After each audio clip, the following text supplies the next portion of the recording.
Olá, você já teve a incerteza batendo forte no seu peito quando você começou a avaliar o futuro? Nesse momento, nesse contexto que nós estamos vivendo, que também tem anunciado por todos os cantos, nas várias formas da mídia, tem anunciado um cenário extremamente vulnerável política e economicamente, vulnerável moralmente, vulnerável espiritualmente, nesse tempo tão complexo que mais parece ser uma areia movediça quando deveria ser um solo seguro para que eu e você pudéssemos construir a nossa história, a edificar o coração da nossa família, a realizar os nossos sonhos, tornou-se na verdade uma grande areia movediça. E é provável que a resposta que eu te fiz logo no início seja sim. Sim, eu já tive essa incerteza batendo no meu peito quando eu comecei a olhar para o meu futuro. Todos nós precisamos, e é óbvio que teremos momentos de medo, e precisamos reagir diante do medo, diante da insegurança, diante da incerteza. E como fazer isto? Qual o remédio que vamos tomar para que nesse momento de tanta vulnerabilidade, nesse momento de tantas incertezas, possamos levantar a nossa cabeça e de forma ousada marchar em direção a um sonho, a conquistar o nosso território, realizar aquilo que está no nosso coração. Então, quero te chamar a atenção para a confiança em Deus.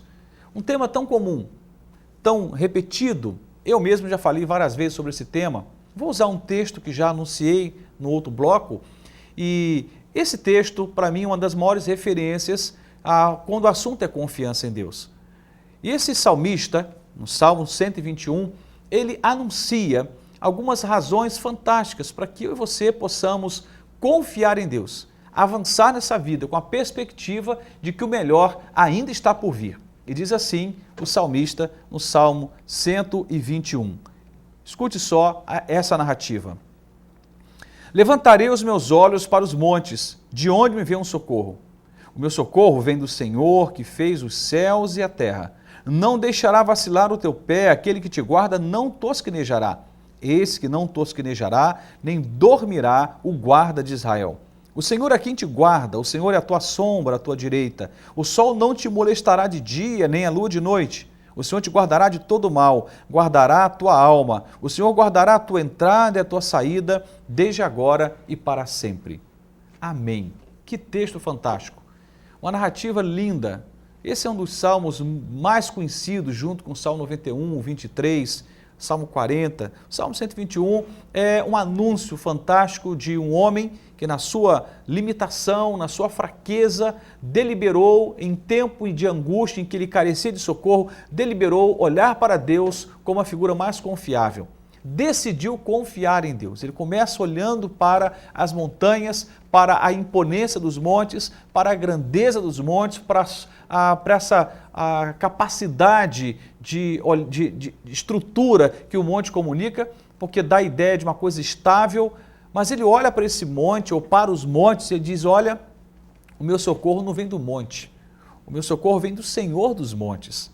O meu socorro vem do Senhor que não só fez os montes, mas fez os montes e fez os céus e a terra.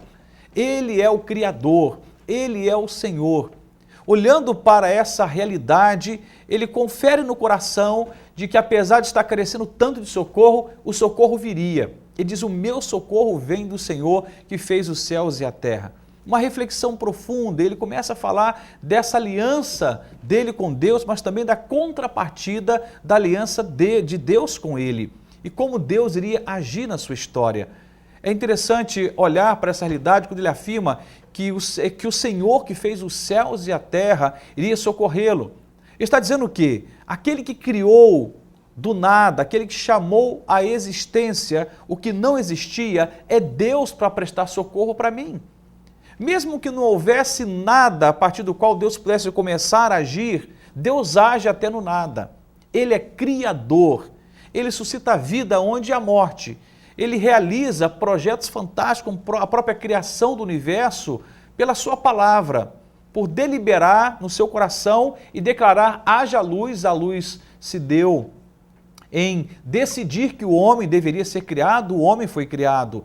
Esse Deus criador está aqui no coração do salmista, É a partir dessa realidade de um Deus que é criador, de um Deus que chama do nada a existência, o que nunca existiu e que cria todas as possibilidades, que ele diz: o meu socorro vem do Senhor. E é interessante quando ele, afirmando isso, fala do tempo em que Deus age. Ele não está falando Deus virá com socorro em algum tempo lá na frente, ou Deus agiu em socorro em algum tempo remoto lá no passado. Ele está dizendo: o meu socorro vem. Ele está falando de uma ação presente, está falando de um tempo presente, em que Deus age hoje. Deus age nesse tempo, Deus age agora, em 2016, janeiro de 2016.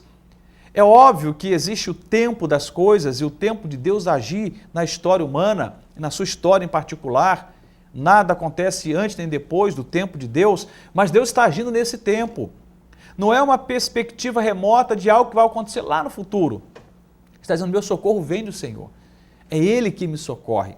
Ele vê Deus agindo na sua vida naquele tempo, apesar do aperto e da necessidade de socorro. E aí, um pouco adiante, ele afirma: ele não deixará vacilar o teu pé, aquele que te guarda não tosquenejará, eis que não tosquenejará, nem dormitará o guarda de Israel. Tosquenejar é cochilar, né? Dormir e cochilar. Aqui está então posta as duas condições a que normalmente eu e você estamos sujeitos a ela. Se não estamos acordados, ou estamos cochilando, ou estamos dormindo. O fato é, Deus está em vigília. Ele não dorme, ele não cochila, Deus está em vigília. E os olhos de Deus estão sobre a sua vida.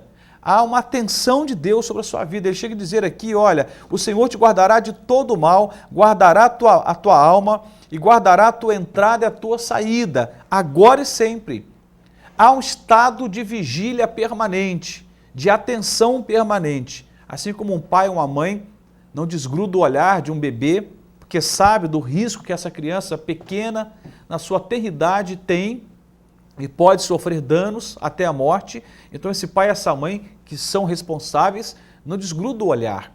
E ainda que esse pai e essa mãe tenha toda a responsabilidade, pode ocorrer em frações de segundos a esse olhar ser desviado. E muitas tragédias já aconteceram em função dessa falta de atenção de um pai e de uma mãe quando está diante de uma criança indefesa. Afogamentos, né? Alguns morrem de repente por eletricidade, uma descarga elétrica. A bem na verdade, o texto está dizendo que Deus é esse Pai bendito que não desgruda o olhar de você. Não que Ele te trata como um bebê inofensivo, débil, incapaz, não é isso. Mas Ele também sabe das nossas fraquezas, Ele sabe das nossas necessidades, Ele sabe inclusive das nossas debilidades, assim como sabe também das nossas potencialidades, das nossas virtudes, das nossas qualidades. E Ele olha para mim, para você e diz: eu estou atento, eu estou olhando para você. 2016 começou, mas o olhar de Deus está sobre a sua vida nesse início de ano.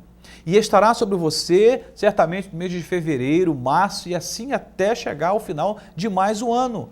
Ele está sobre a sua vida, te guardando, Ele não dorme nem cochila. Por mais que você seja tomado por alguma insegurança ao enfrentar esse ano, de fato, existem muitas razões até para desesperarmos, mas há uma razão para termos esperança. Deus está olhando por nós.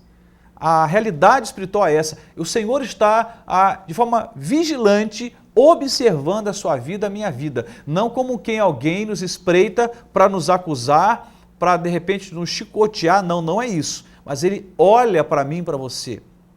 Ele observa para cuidar, para amar, para amparar, para zelar. Isso me faz encarar esse ano com muito mais ousadia, com muito mais coragem.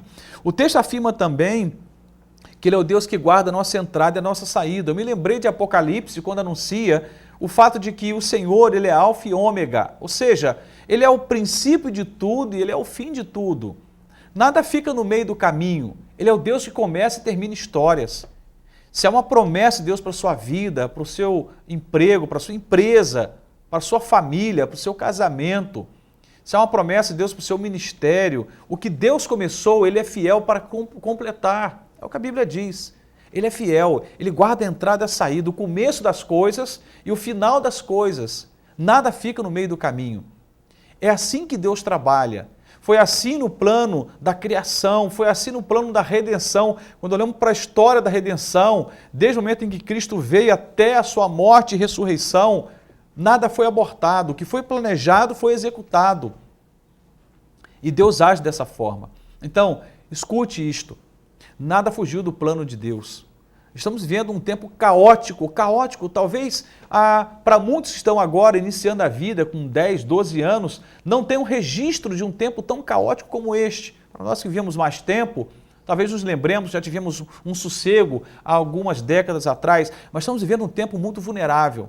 Mas o nosso chão seguro não vai ser a mudança de governo, não vai ser a mudança na economia. O nosso chão seguro é a nossa fé em Deus. Independente do que vai se dar daqui para frente, coloca os seus pés sobre esse chão seguro, que é a fé em Cristo Jesus. Ele te guardará de todo o mal, livrará a tua alma. Ele diz aqui ainda, e é algo fantástico, que ele é como uma sombra à tua direita. Já tentou fugir da sua própria sombra? O mais pode acontecer é a sombra mudar de ângulo, dependendo da projeção da luz. Você não consegue fugir da sombra. Deus está assim, né, diante de nós. Por mais que você em algum momento se perca e até tente fugir de Deus, Deus não foge de você. Ele está presente. Ele está, né, insistindo em te amar, em cuidar da sua vida. E é isso que faz toda a diferença. É saber que eu vou romper com mais um ano, como rompi com outros anos, sabendo que Deus está grudado comigo, que Ele não me deixará, nem vai me desamparar, estará comigo todos os dias e com você todos os dias, até a consumação dos séculos. O critério para que essa verdade valha para você, aliança com Deus, vida com Deus, intimidade com Deus. Se você estiver aliançado com o Senhor, essa promessa do socorro, do cuidado de Deus estará valendo para a sua vida. Eu espero que você possa encarar esse ano, enfrentar esse ano, não no pessimismo, no desespero, mas na esperança, na ousadia, na fé, na certeza da ação de Deus sobre a sua vida nesse ano. Que Deus abençoe você e a sua casa. Que Deus abençoe você e sua empresa, seus projetos, seus sonhos. O seu socorro, o meu socorro, vem do Senhor que fez os céus e a terra. Amém.